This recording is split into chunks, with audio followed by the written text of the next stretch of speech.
Bonjour à toute l'équipe de The UAP Show, bonjour à Bérangère évidemment, bonjour à Isabelle, bonjour à Pauline, merci à Pauline aussi d'être là ce soir. Je sais que je suis chroniqueur d'honneur à The UAP Show, ce soir je ne peux pas être là, puisque au moment où l'émission commence, je serai en répétition, mais après une discussion avec Bérangère, on a prévu de faire, on a conclu que j'allais faire cette petite vidéo préenregistrée.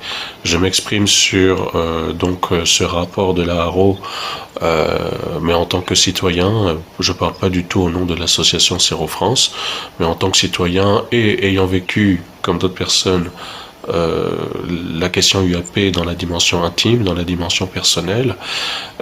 Quel regard je porte sur ce rapport? D'abord, la première chose, c'est qu'il était illusoire d'attendre une quelconque révélation du rapport d'un organisme qui est assujetti au Pentagone, assujetti à la première puissance mondiale qui n'a pas hésité à mentir pour faire la guerre en Irak il y a plusieurs années.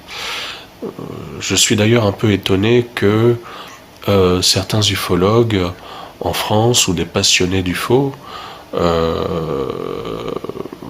d'ufologie soient déçus par les conclusions de la Haro. Les mêmes personnes qui critiquent le manque de transparence de nos hommes et de nos femmes politiques en France ou dans l'Union européenne, il faudrait croire alors que ces gens-là qui critiquent ces hommes politiques espéraient quelque chose, une quelconque révélation de la Haro. Je suis très étonné de ça. Je pense que la Haro essaye de gagner du temps, de préparer un narratif, comme le gouvernement canadien le fait également en ce moment, puisqu'ils ont prévu de publier un rapport en octobre. On voit que la Chine, elle, dans tout le contraire des États-Unis, reconnaît plus ou moins qu'il y a un problème et qui n'a rien à voir avec des prototypes américains ou autres, que c'est quelque chose d'inconnu. Donc on voit aussi que l'information, il y a une guerre de l'information entre les États-Unis, ses alliés, et puis la Chine de l'autre côté, et dans une moindre mesure la Russie.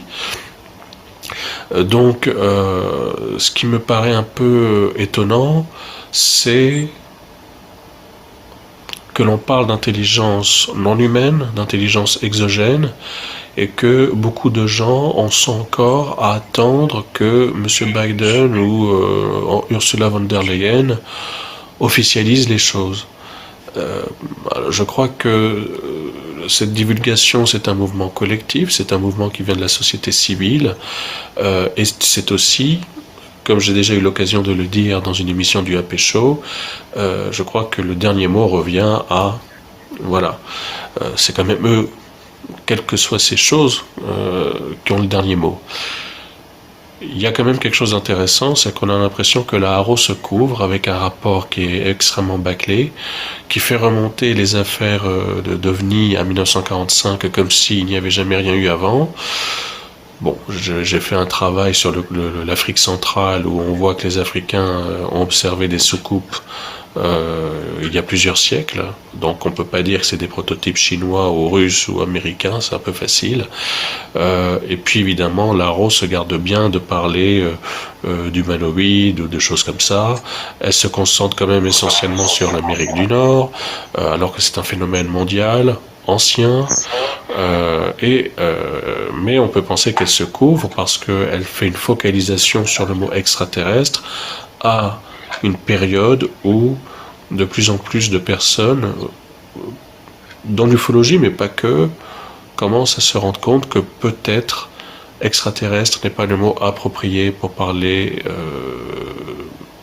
de ce qui nous visite, qu'il y a peut-être d'autres mots comme intelligence non humaine, intelligence exogène,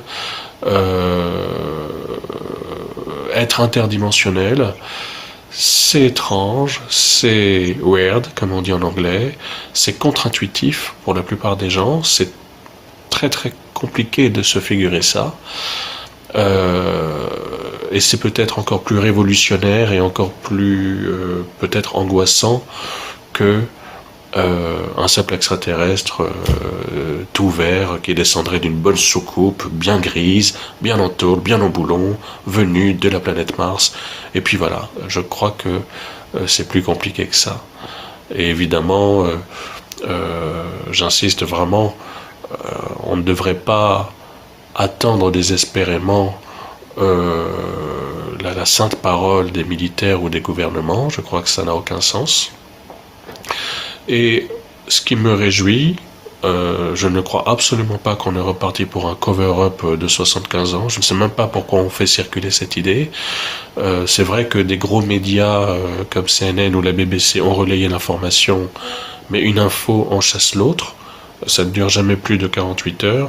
Et surtout, depuis la période Covid, beaucoup de médias mainstream traditionnels ont été complètement décrédibilisés.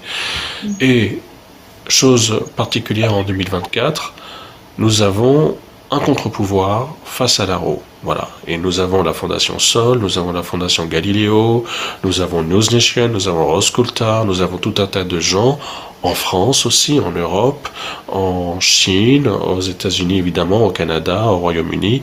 Il y a des gens qui font rempart et qui disent ça suffit et qui mettent les mains dans le cambouis, aussi bien des ufologues traditionnels que des gens de la nouvelle génération, y compris ce qu'on appelle des expérienceurs, qui commencent à dire ça suffit, faut qu'on progresse, faut qu'on avance, et il n'y a plus de temps à perdre avec les sceptiques, qu'on fait beaucoup perdre de temps, hein, faut être honnête, ou avec les mouvements New Age, et puis avec les mensonges de certaines autorités. Voilà ce que je peux dire, et je vous souhaite une bonne soirée. Au revoir.